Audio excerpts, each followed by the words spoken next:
সিলেটের গোলাপগঞ্জ উপজেলার বিভিন্ন স্কুলের এসএসসি 95 ব্যাচের বন্ধুদের মিলন মেলা।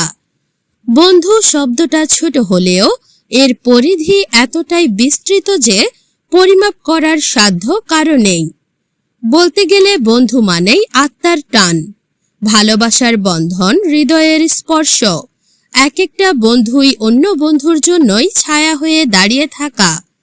প্রাইমারি পেরিয়ে মাধ্যমিক, উচ্চ মাধ্যমিক, স্নাতক, স্নাতকোত্তর শেষ করতেও অনেক নাম না জানা মানুষের সঙ্গে বন্ধুত্বের আবির্ভাব হয়ে থাকাটাই বন্ধুত্বের পরিচয়। আবার জীবনের তাগিদের জন্য কেউ কেউ ব্যস্ত সময় পার করে আসছেন, আবার উচ্চতর ডিগ্রির জন্য দেশ ছেড়ে ভিনদেশে বসবাস করছেন। সবাই ছড়িয়ে ছিটিয়ে থাকলেও মনের সেই টানটা আগের মতোই রয়ে গেছে।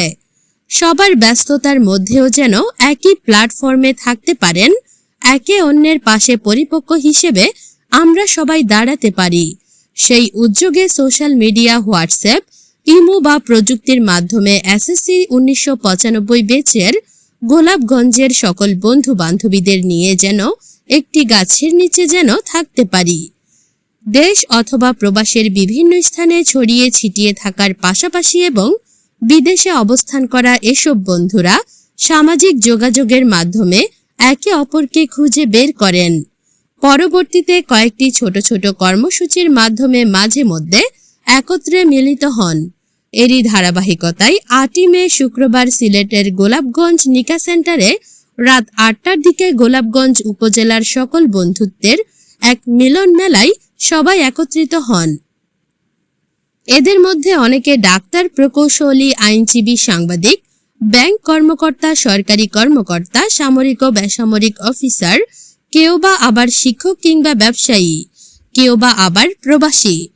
কিন্তু বন্ধুত্বের বন্ধনে একসঙ্গে রব চিরজীবনে, এই স্লোগানে সবাই যেন এদিন একাকার হয়ে যান। পরিচয় সবার যেন একটা, সেটা হলো আমরা স্কুল বন্ধু। এখানে মিলিত হয়ে তারা মনের দিক দিয়ে কতটুকু আবেগ আপ্লুত শুনে নেই তাদের মুখ থেকে।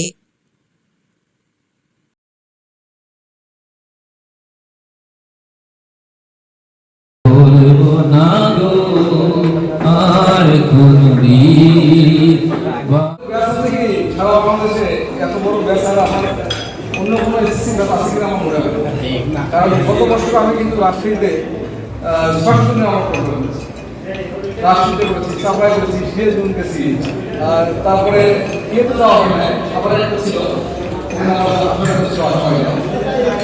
এটা মনে হয় যত এসএসসি ব্যবসা আছে এটা আমরা নিশ্চিত বলতে পারি যে আমাদের নাইনটি ব্যবসা সব জায়গায় আছে এবং সামাজিক বলে সব জায়গায় আমরা মোটামুটি সবারও ভালো লাগছে যে অনেকগুলো আমরা পরিচয় হয়েছে, আমরা মোটামুটি সূত্র ধরে আমরা যোগাযোগ বা বন্ধুত্ব আরও বাড়ে সব জায়গায়। মোটামুটি তো আমরা অনেকও গেছেন কি বাইরে, এসব বাইরে আমরা যারাও আছে গোলাপগঞ্জের ভিতরে আমরা যোগাযোগটা জেলা থাকে। আজকে মনে হইল তেমন কোনো প্রচারণা হয়েছে না, জাস্ট খালি হালকা প্রচারণা হয়েছে। আমরা যে সংক্ষিপ্ত মানে একদম শর্ট নোটিশে আমরা যে এতজন মানুষ হয়েছি আমরা এখানে বড় ছিল, তো এই যে বন্ধনটা আমরা দরিয়া রাখতাম। সবার সাথে যুক্ত থেকে আমি অনেক আনন্দিত, কয়েকটা প্রোগ্রামে আমি উপস্থিত হয়েছি, দেখতে পাচ্ছি। আমি অনেকের মধ্যে থেকে জানতে পারছি যে আজকে শুধু এই বন্ধনটা আমাদের মধ্যে সীমাবদ্ধ নয়, এটা বিভিন্ন উপজেলার মধ্যে পর্যন্ত আমাদের এই আন্দোলনটা বা আমাদের এই ঐক্যটা ছড়িয়ে পড়ছে। আমরা গোলাপগঞ্জ আইসো তাইনো আমরা গোলাপগঞ্জ এগুলা দেখছো একে তাইনো ফিল করছেন আমরা এটা আমরা মনে করি জিনিস বাইরে থেকে যেও আইব আমরা চেষ্টা করি তারা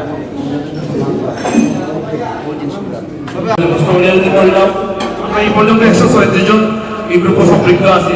বাকি যারা নাই সবাই যদি সম্পৃক্ত হয়ে তাহলে আমরা যে কোনো সুখবর, দুঃখের খবর আমরা শেয়ার করে একজন আরেকজনকে জানতে পারবো।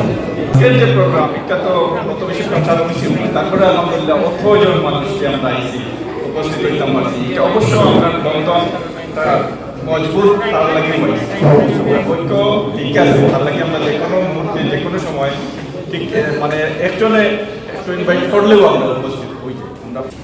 আমরা যে এই একটা পরিবেশে বইছি আসলে আমার মন থেকে আপনারা আমি খুবই আনন্দিত আমাদের বন্ধু রয়েছে সকলের উপস্থিতিতে আমার সফলতা এবং আনন্দ আছে। একদম ক্রাইসিস মোমেন্টে আমরা আমাদের সাধ্য অনুযায়ী জনগণের পাশে দাঁড়ানোর চেষ্টা করেছি। বিগত বন্যায় আমরা গোলাপগঞ্জের বন্যা পীড়িত অঞ্চল যে এলাকাগুলো যেমন কুশিয়ারা এবং সুরমা সেই অঞ্চলগুলোতে আমাদের 95 বন্ধুদের পেয়েছে আমরা আমাদের সহযোগিতার হাত বাড়িয়েছি। আশা করি আগামীতে আমাদের সেই সহযোগিতার হাত প্রসারিত হবে। আজকের এই মিলন মেলায় আমরা বিভিন্ন স্কুল থেকে গোলাপগঞ্জের এখানে মিলিত হয়েছি। সব বন্ধুদের সাথে ভার্চুয়ালি পরিচয় আছে, অনেকের সাথে প্র্যাকটিক্যালি পরিচয় আছে। তো আমরা তারপরে আবার আজকে এই মিলন মেলায় আমরা একে অপরের সাথে পরিচিত হলাম। পাশাপাশি আমাদের যেসব কার্যক্রম আমরা ইতিমধ্যে পরিচালনা করেছি গোলাপগঞ্জ তথা সিলেটে, আমাদের সেই কার্যক্রম আগামীতে আরো প্রসারিত হবে, আমি সেই আশাটুকু রাখছি।